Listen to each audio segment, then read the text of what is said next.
मुझे माफ़ कर दो, मैं तुम्हारी गुनहगार हूँ। बाहर से आ रहे शोर शराबे की आवाज़ें शीला के कानों में हथौड़े की तरह लग रही थीं। स्वादिष्ट व्यंजनों और मिठाई की खुशबू पूरे घर में फैली हुई थी।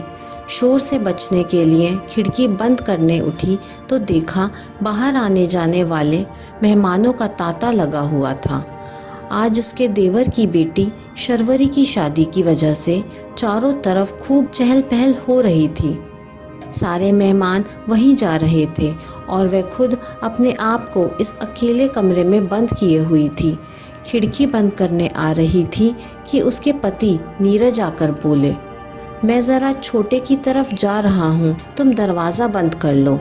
दिल में एक हुक उठी कि नीरज जी ने आज एक बार भी उसे अपने साथ चलने के लिए नहीं कहा। कहते भी कैसे, ये अकेलापन उसने खुद ही तो अपने लिए चुना था। दरवाज़ा बंद करके अपने कमरे में आकर लेटी, लेकिन मन एक आवारा पंछी की तरह अतीत के गलियारों में भटकने लगा।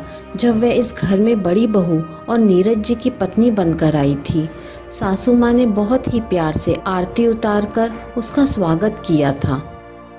घर में सास ससुर के अलावा देवर विशाल और एक छोटी ननद मीना जो अभी कॉलेज में पढ़ रही थी।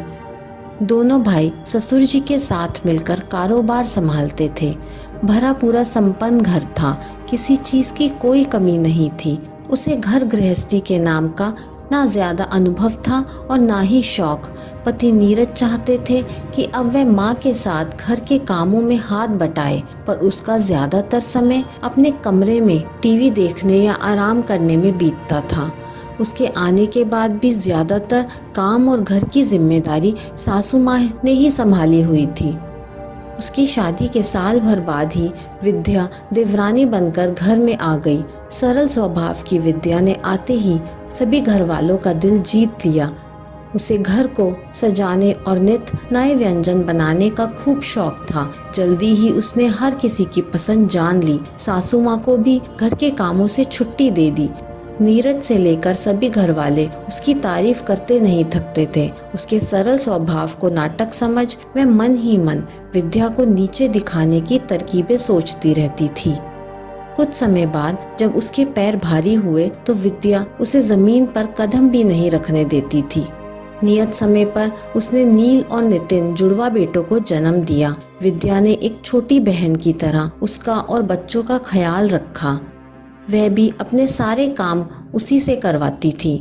नील नितिन के जन्म के 6 महीने बाद विद्या ने भी एक बेटी कियारा को जन्म दिया। घर में सभी लोग तीनों बच्चों को एक जैसा प्यार करते थे, पर उसे विद्या की बेटी फूटी आंख नहीं सुहाती थी। घर में सब कुछ ठीक चल रहा था कि अचानक बिजनेस में हुए बड़े नुकसान की वजह से ससुर जी की तबीयत खराब हो गई और वे ज्यादातर घर पर ही रहने लगे। बिजनेस की जिम्मेदारी दोनों भाइयों पर आ गई। तब तक विद्या एक और बेटी शर्वरी की माँ बन चुकी थी। शीला 2 बेटों की माँ बनकर अपने आप को किसी महारानी से कम नहीं समझती थी। घर में कलह करवाने का कोई न कोई मौका ढूंढती रहती थी। वह चाहती थी कि नीरज अपने परिवार को लेकर अलग हो जाए, पर नीरज अपने परिवार से अलग नहीं रहना चाहते थे। छोटी ननद मीना की शादी के कुछ दिनों बाद ही ससुर जी इस दुनिया को छोड़ चले गए, जैसे अपनी बेटी के हाथ पीले करने का ही इंतजार कर रहे हों। ससुर जी के होने से उसे जो थोड़ा बहुत डर था वह भी हट गया। अब वह खुलकर अपनी मनमानी करने लगी थी। एक बार रक्षाबंधन पर वह जानबूझकर दोनों बेटों को लेकर मायके चली गई। कियारा और शर्वरी दिन भर राखी बांधने के लिए अपने भाइयों का इंतजार करती रहीं, पर वह नहीं लौटी। उसकी ऐसी हरकतों पर सासू जी ने कई बार उसे प्यार से समझाने की कोशिश की कि देखो, चारों बच्चे आपस में कितने प्यार से रहते हैं, फिर तुम्हें क्या परेशानी है, तुम बच्चों को अलग क्यों करना चाहती हो। पर उसे बहुत घमंड था। सोचती थी कि मैं तो बेटों की माँ हूँ, मुझे किसी चीज़ की क्या परवाह, मैं इन बेटियों का खर्च क्यों उठाऊं, इन्हें तो एक दिन ससुराल चले जाना है, सब कुछ मेरा और मेरे बेटों का ही तो है। जितनी जल्दी घर और बिजनेस अलग हो जाए उतना ही अच्छा है। पर कितनी गलत थी वह।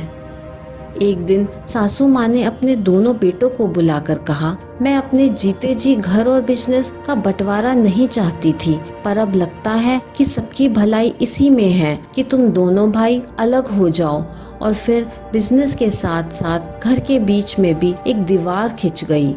घर क्या बटा, जैसे माँ के दिल का ही बंटवारा हो गया। बेचारी कभी इधर कभी उधर, एक बेटे को छोड़ सकती थी ना दूसरे को। आखिर ये सदमा बर्दाश्त न कर सकी और साल भर के अंदर ही दुनिया से विदा हो गई। नीरज जी इस बात का जिम्मेदार उसे ही समझते थे और लगता था जैसे बच्चों की वजह से ही उसके साथ रिश्ता निभा रहे हैं। इतना सब होने के बाद भी विद्या और विशाल परिवार को जोड़ने की पूरी कोशिश करते थे। विद्या जब भी बच्चों की पसंद का कुछ बनाती, नील नितिन के लिए जरूर भेजती, तो वह आंगन में जोर जोर से बोलती जिससे विद्या सुन ले, मैं क्या अपने बच्चों को अच्छा खाना नहीं खिला सकती? ये सब इन लोगों की मेरे बच्चों को मुझसे दूर करने की साजिश है। एक तरफा रिश्ता आखिर कब तक निपटा? आखिर उन्होंने भी हार मान ली। समय पंख लगाकर उड़ गया। नील पढ़ाई करने विदेश गया तो वहीं का होकर रह गया और नितिन ने अपनी साथ पढ़ने वाली नव्या के साथ शादी कर घर जमाई बनने का फैसला कर लिया। वह बेबस लाचार सी अपने बच्चों को अपने से दूर जाता देखती रही। उधर देवरानी की दोनों बेटियां कियारा और शर्वरी पढ़ाई में बहुत होशियार निकली। कियारा पीएचडी करने के बाद एक कॉलेज में लेक्चरर है। उसका पति रितेश एक मल्टीनेशनल कंपनी में जॉब करता है। शर्वरी शुरू से ही डॉक्टर बनना चाहती थी। आखिर अपनी मेहनत और लगन से उसने ये कर दिखाया। वह एक हॉस्पिटल में गायनेकोलॉजिस्ट है। शहर के जाने माने सर्जन डॉक्टर गुलाटी के बेटे डॉक्टर शिखर से आज उसकी शादी हो रही है। जिन बेटियों को बोझ समझकर उनसे पीछा छुड़ाकर वह अलग हुई थी, उन्होंने अपने माँ बाप का नाम ऊंचा कर दिया और जिन बेटों पर उसे इतना नाज था वे आज उसे अकेला छोड़कर चले गए। काश उसने माँ जी की बात मानी होती और अलग रहने की जिद ना की होती, तो आज वह इस तरह सबके होते हुए भी अकेली ना होती।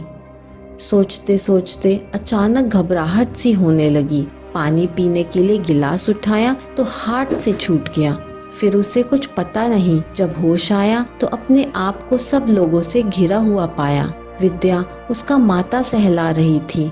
शर्वरी दुल्हन बनी हुई उसके पास खड़ी थी।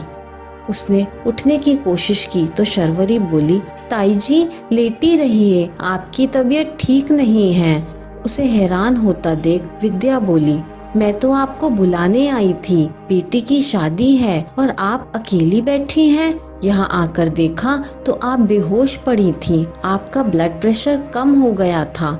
मुझे माफ कर दो विद्या, मैं तुम्हारी गुनहगार हूँ। तुम हमेशा परिवार को जोड़ने में लगी रही और मैं तोड़ने में। उसका नतीजा देखो, आज मैं कितनी अकेली हूँ। वह हाथ जोड़कर माफी मांगते हुए बिलख पड़ी। आप अकेली कहाँ हैं दीदी, हम सब आपके साथ हैं। आज रोने का नहीं, खुशी का दिन है। आज हमारी बेटी की शादी है।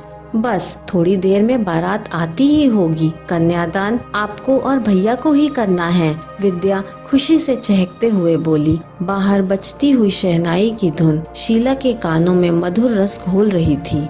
देर से ही सही उसे अपनी गलती का एहसास हो गया था।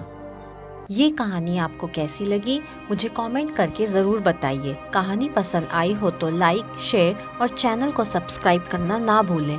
कहानी सुनने के लिए आपका बहुत बहुत धन्यवाद।